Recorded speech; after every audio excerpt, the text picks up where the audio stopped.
One of the escaped prisoners was Frank Morris. He was born in Washington and had a difficult childhood, spending most of it in foster homes. His first serious crimes were armed robberies. Thanks to his high intelligence, Morris frequently managed to escape from correctional facilities. His criminal career began to rapidly escalate in the 1950s. He was first imprisoned for armed robbery in 1945. Over the next 10 years, Morris spent time in various prisons. He earned a reputation as an escape artist, successfully breaking out of prisons in Florida and Louisiana. His repeated escape attempts forced authorities to seek more secure measures of confinement. By the late 1950s, Morris was transferred to the Atlanta Penitentiary. In 1960, following a failed escape attempt, he was classified as extremely dangerous. As a result, on January 18, 1960, Frank Morris was moved to Alcatraz, the most secure prison in the United States. The brothers were born into a poor farming family. During the summer, they often moved north to work in the fields. As children, the brothers learned to swim in the icy lakes of Michigan, a skill that would later play a crucial role in their escape from Alcatraz. The Anglin brothers began their criminal activities at the age of 20, starting with robberies and breaking into homes. However, they soon moved on to more serious crimes. In 1958, the brothers committed a series of bank robberies. Their most notable arrest occurred on January 17th when they were caught attempting to rob a major bank in Alabama. The court sentenced both to 20 years in prison. John Anglin was sent to the Atlanta Penitentiary, and soon after, Clarence was transferred there as well. While incarcerated, they made an unsuccessful escape attempt by trying to tunnel through a wall. This incident led to their classification as highly dangerous prisoners, resulting in John being transferred to Alcatraz on October 21, 1960. Clarence joined him a year later. Reunited, the brothers began preparing for a new and most significant escape of their lives. Evening at Alcatraz started as usual. After dinner, the inmates returned to their cells, following their regular routine. Nothing seemed out of the ordinary, and the guards had no idea about the prisoners' plans. The prison operated under strict rules. Guards regularly patrolled the cell blocks and checked the inmates' cells. However, Frank Morris and the Anglin brothers had a plan in place. The prison lights went out, signaling the start of the night shift. All three lay in their beds, pretending to be asleep, and waited for silence to settle over the prison. They knew exactly when the guards would pass by their cells and how much time they had until the next check. Half an hour later, the guards made their rounds again. In each of the three cells, they saw sleeping inmates, but it was a trap. On the beds were lifelike heads crafted from soap, toilet paper, and human hair. For several months, the prisoners worked on creating a tunnel behind the ventilation grates. They often used the guards' rounds as opportunities to prepare for their escape. Once they made it through the ventilation system, they ended up in a service corridor, one of the sections of the prison that was unguarded. From there, they needed to reach the pipes and ventilation shafts. This stage was one of the riskiest since they had to move quickly and quietly to avoid attracting attention after curfew. In one corner of the corridor, they hid their homemade tools and the most crucial element of their escape, a raft. It took several months to make and was sewn by hand from stolen raincoats. The rubberized fabric was intended to provide the buoyancy needed for survival in the cold waters of San Francisco Bay. The prisoners also crafted paddles, which they planned to use to steer the raft. They managed to climb onto the prison roof, which offered a view of the dark waters of San Francisco Bay.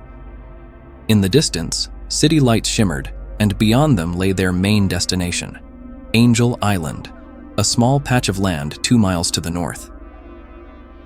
The fog surrounding the island worked in their favor. Due to the poor visibility and darkness, they were hard to spot. They cautiously moved forward. Within minutes, the prisoners found themselves facing a 50-foot drop. Using a drain pipe, they managed to climb down. Once on solid ground, they headed to the shore where they inflated their homemade raft. They had life jackets made from raincoats, their only hope for survival. By midnight, everything was ready. The escapees climbed onto the raft and pushed off from the shore. The raft was fragile and unstable. Any wave could prove deadly. The bay's waters became their final test.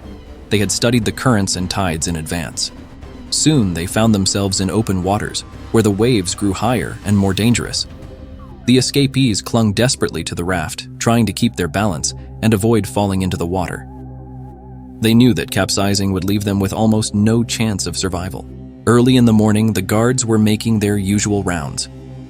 When they reached the cells of Frank Morris and the Anglin brothers, there was no response. Believing that they were simply asleep, the guards entered to check. Instead, they were met with dummy heads lying in the beds. At that moment, panic swept through the prison. The security team immediately sounded the alarm, and the entire facility was placed on full lockdown. All entrances were sealed, and the remaining inmates were confined to their cells. The guards began a thorough search of every corner of Alcatraz. When the news of the escape spread, the prison authorities quickly mobilized all available forces. Warden Olin Bell, along with the police, began searching for clues. Within a few hours, a full-scale search was organized. The focus was initially on Alcatraz Island itself. Guards and federal agents meticulously searched every corner, including the service corridor. Eventually, they found clues that led them to the whereabouts of the inmates.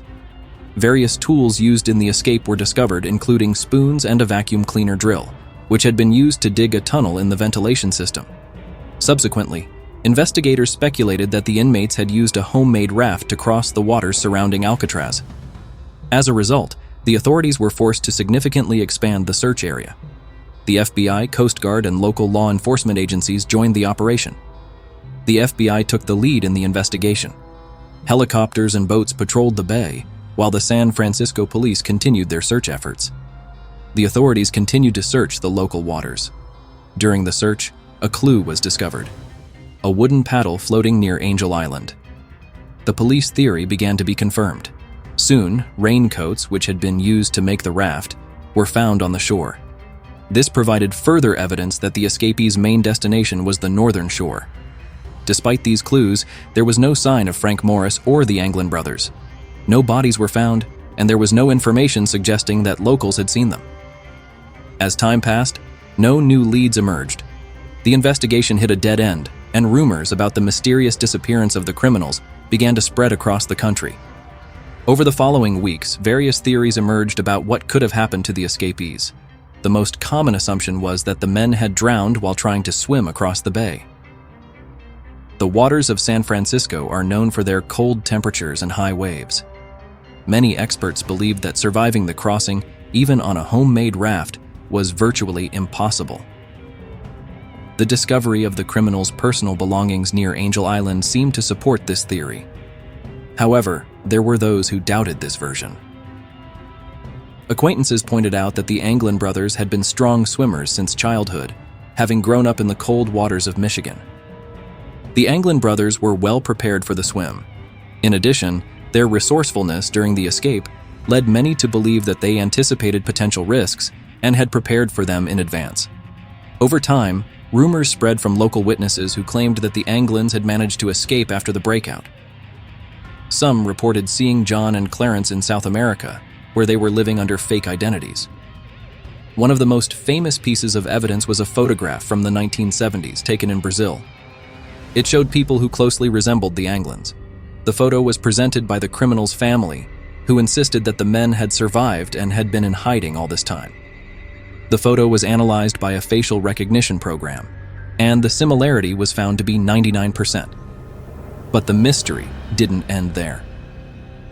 In 2013, a letter emerged that added a new twist to the investigation. The letter, allegedly written by John Anglin, was sent to the San Francisco Police Department. In it, the author claimed that all three escapees had survived, but their paths had since diverged. Morris died in 2008 and Clarence in 2011. The author offered to surrender to the authorities in exchange for help with cancer treatment. The FBI took the message seriously and conducted an investigation, but the results were inconclusive. Although they were unable to confirm the handwriting as John's, the possibility that he had survived remained high. For many years after the escape, the FBI continued to explore various theories and interview potential witnesses.